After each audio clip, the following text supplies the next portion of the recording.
Alô, amigos e amigas, fãs de Elvis Presley, e hoje, dando continuidade ao nosso audiobook Elvis e Cat, o quarto capítulo, hoje a segunda parte do quarto capítulo, e Cat continua nos informando sobre como é estar na estrada fazendo shows todos os dias. Então hoje você vai ficar sabendo um pouco mais dos percalços dessa atividade de ser um superstar como Elvis. Elvis e Cat. Não posso esquecer minhas vitaminas. Também carregava um grande suprimento de proteínas e diversas vitaminas para toda e qualquer eventualidade. Acho que às vezes tomava demais, talvez 30 por dia, mas sobrevivi à estrada durante 7 anos com Elvis, 2 anos com os Sandpipers e 1 ano com a Companhia Nacional da Ópera Metropolitana. Então eu tinha que estar fazendo algo certo. O show geralmente terminava à meia-noite, então comíamos e descontraíamos antes de ir para a cama. Tínhamos um chamado às 7h30 para pegar o ônibus para o aeroporto e, embora deixássemos ordens à operadora do hotel para não sermos incomodados, fãs persistentes conseguiam se comunicar ao telefone e perturbar nosso sono. Embora houvesse momentos em que os cantores e os membros da banda não estivessem juntos, geralmente eles tinham todo o andar reservado para nós, para que pudéssemos deixar nossas portas abertas pouco antes de nos prepararmos para sair. Também no andar de Elvis, o corredor fervilhava de atividade, com todos rindo e brincando, e roupas sendo transportadas. Às vezes podíamos nos reunir em torno de um aparelho de TV em uma sala, esperando que tudo fosse organizado. Logo Charlie passaria pela sala. Ok, chefe. Tudo certo para partir. As malas estão feitas e está tudo pronto. Elvis estava lá, todo vestido, geralmente usando uma capa. Ele respondia em voz alta como a ordem de um sargento do exército. Ok, mexam-se. Então os caras respondiam com um certo. Teríamos que escapar da multidão de fãs que esperavam do lado de fora da entrada da cozinha do hotel ou de onde quer que tentássemos escapar. Haveria um ônibus para o grupo e 2 ou 3 limusines e escolta policial na frente. Todos nós nos amontoávamos nos veículos. Eu entrava numa limusine com Elvis e o barulho dos pneus era ensurdecedor quando saíamos com as portas do carro ainda batendo e as sirenes da polícia começando a tocar. Quando a comitiva chegava à pista e parava em frente ao jato de Elvis, ouvíamos o som ensurdecedor dos fãs gritando a plenos pulmões. Charlie e Vernon embarcavam primeiro no jato, enquanto os outros caras iniciavam o carregamento da bagagem no compartimento de carga. Elvis e eu parávamos no topo da escada enquanto ele se virava e acenava para seus fãs que enlouqueciam. Às vezes, apesar das estratégias organizadas e dos planos mais bem elaborados do coronel, acabávamos fazendo algumas acrobacias aéreas bem sofisticadas. Chegaríamos de avião cerca de 1 hora antes do show, trocando de roupa no avião assim que as rodas tocassem o chão. Então entraríamos nas limusines, sairíamos do hotel e iríamos direto para o auditório. Faríamos o show, voltaríamos para as limusines e partiríamos novamente para a próxima cidade para dormirmos a noite toda e estarmos prontos e revigorados para o próximo show. Isso poderia acontecer à noite. Muitas vezes, no final do espetáculo, corríamos loucamente para os carros e quando Aldvoren dizia "Senhoras e senhores, Elvis saiu do edifício", já estávamos a quarteirões de distância no caminho de regresso ao avião. É claro que, quando você viaja direto, sempre haverá algumas desventuras e erros serão cometidos. Um dos mais engraçados foi em uma das maiores cidades do centro da cidade. Entramos no Hilton Hotel às 4 da manhã e estávamos todos mortos. Pegamos nossos pacotinhos com as chaves dos quartos e marchamos pelo saguão até o nosso andar. Logo estávamos alinhados em frente aos nossos respectivos quartos, mas nenhuma das portas abria. As chaves encaixavam perfeitamente e verificamos novamente os números, mas elas simplesmente não giravam as fechaduras e abriam as portas. O grande e velho J.D., que às vezes chamávamos carinhosamente de Jim Dandy, estava cansado da estrada e sobrecarregado com várias malas e bolsas sobre os ombros. Ele começou a resmungar e a se mexer, e seu secador de cabelo caiu e bateu no chão. Foi quando ele realmente perdeu a paciência e bateu seu pé pesado na porta de madeira com um alto crack. Soou como um canhão no longo e silencioso corredor do hotel. O que há de errado aqui? O que está acontecendo? Estávamos frustrados e cansados. A porta que J.D. estava tentando entrar abriu-se lentamente e um par de olhos sonolentos espiou cautelosamente pela borda da porta. Outras portas começaram a se abrir, mas por dentro. Provavelmente éramos 80 ao mesmo tempo e timidamente dizendo: me desculpe. Perdoe-nos, por favor, com licença. Então nos reunimos silenciosamente no final do corredor, imaginando o que fazer. Um de nós teve a presença de espírito de lembrar de perguntar na recepção. Você está no hotel errado, foi-nos informado. O que você quer dizer?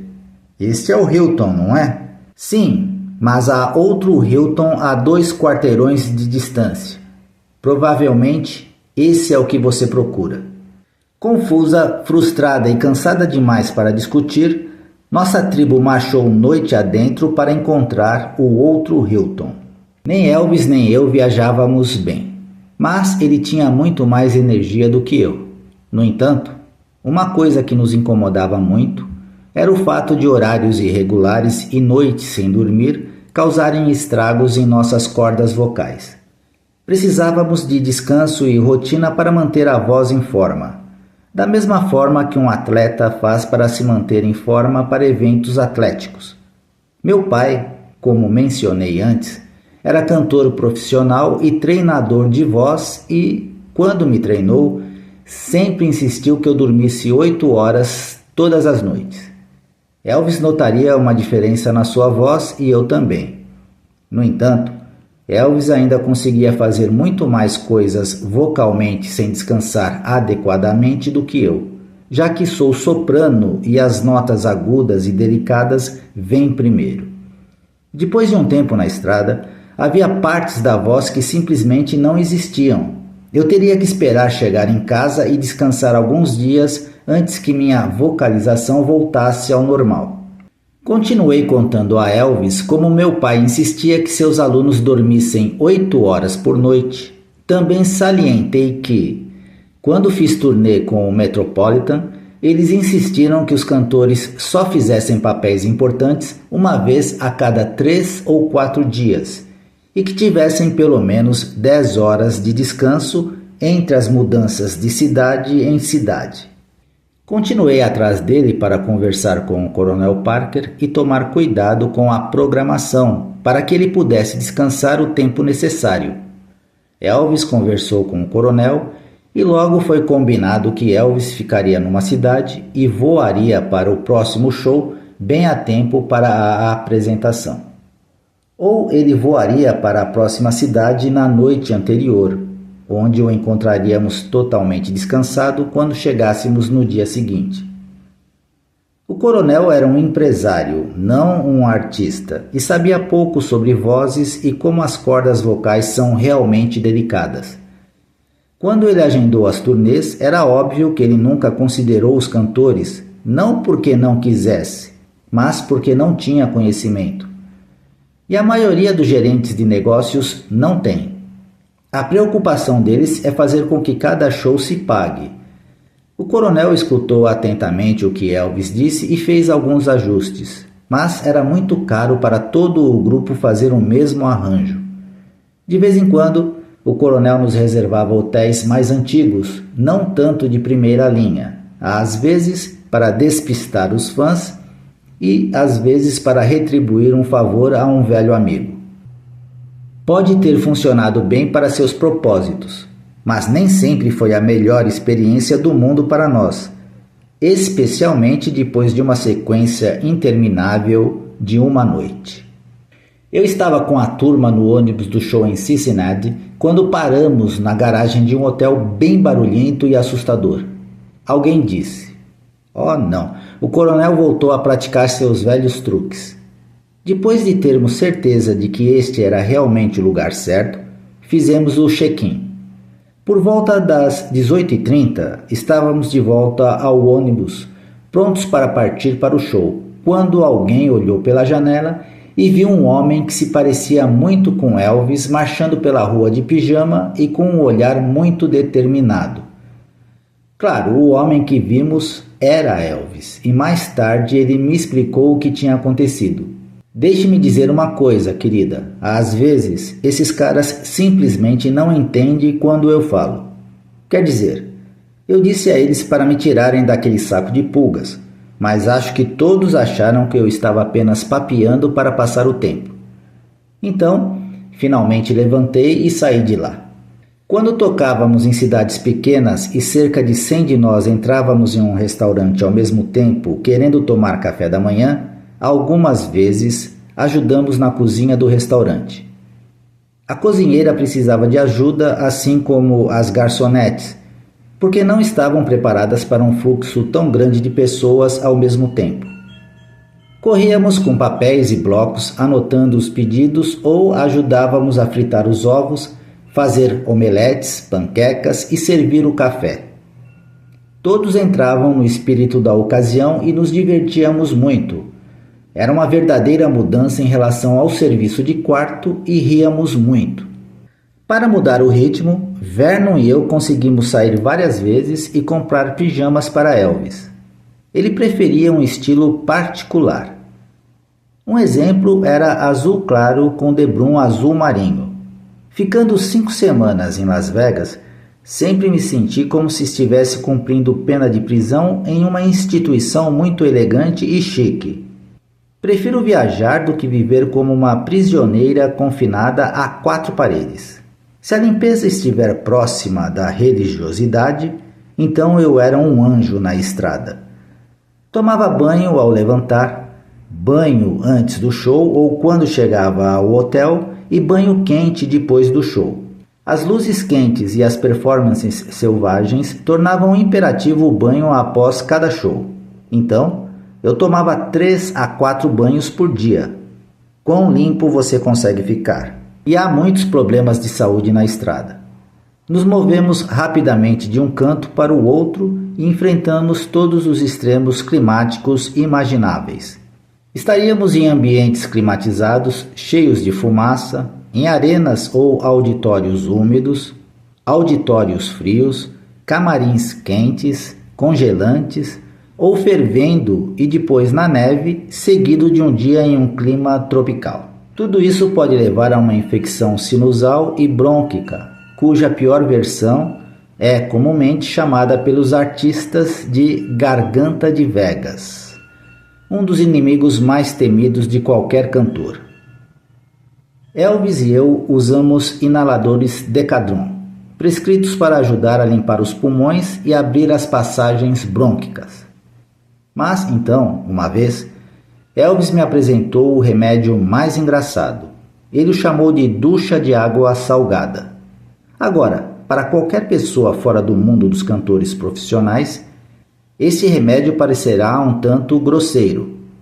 No entanto, os vocalistas precisam aprender truques para continuarem cantando noite após noite. A primeira vez que ele me apresentou este tratamento foi em Las Vegas. "Vem aqui, Stuffy Nose", nariz entupido, disse ele enquanto me levava para o banheiro. Nós dois parecíamos como se tivéssemos as cavidades navais cheias de algodão. Man, estou mal. Minha garganta está em carne viva como a de um coelho esfolado. E a sua? Mas tenho algo que vai curar nós dois, ele murmurou. Agora observe. Ele demonstrou. Você borrifa sal em um copo de água morna como este. Aqui vai um para você, um para mim. Então você derrama um pouco, girando o copo na palma da mão. Eu copiei suas ações, então ele continuou com sua aula de tratamento. Agora prepare-se, você inala essa merda pelo nariz, assim, virando rápido.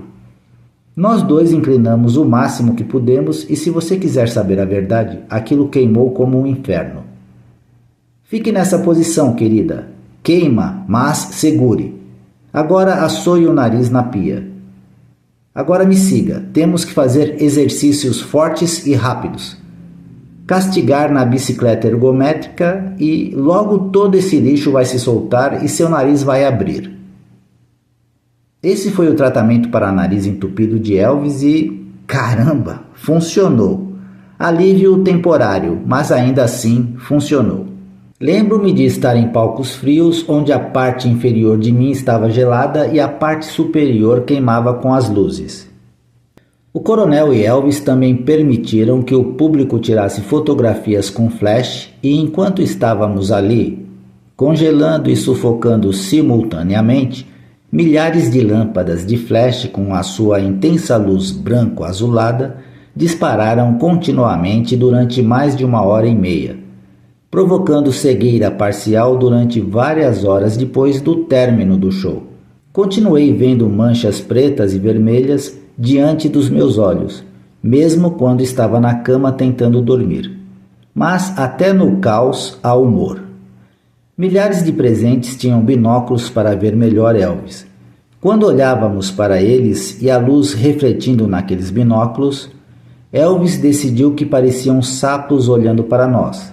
Foi realmente uma visão peculiar. Acho que nunca esquecerei uma noite em Jackson, Mississippi. Tínhamos acabado de passar por um clima de tornado e quando chegamos ao auditório estava muito quente, úmido e abafado. Eles deixaram todas as portas abertas a fim que entrasse um pouco de ar no local. E havia centenas e centenas de moscas enxameando e circulando nas luzes brilhantes do centro do palco ao redor de Elvis. Ele estava tentando ser bem tranquilo e ignorá-las, mas eu estava com medo que ele inalasse, engolisse ou engasgasse com todas aquelas moscas. Notei um homem parado na lateral do palco com um mata-moscas. Aproximei-me dele e peguei seu mata-moscas e enquanto Elvis cantava, comecei a dar tapas no ar, em Elvis, acertando em tudo o que pude. Tentei fazer com que parecesse uma piada e ele brincou comigo, mas eu estava falando sério. Ele poderia facilmente tê-las inalado. Embora as moscas fossem uma experiência mais isolada, uma coisa que encontrávamos em todos os lugares que íamos era um nível de ruído avassalador. O barulho inacreditável da plateia gritando que soava como um trovão e parecia um terremoto no palco, combinado com a música da banda saindo dos monitores, causava uma surdez temporária em meus ouvidos todas as noites quando o show terminava.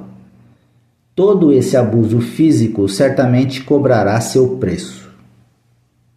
Final da parte 2 do capítulo 4.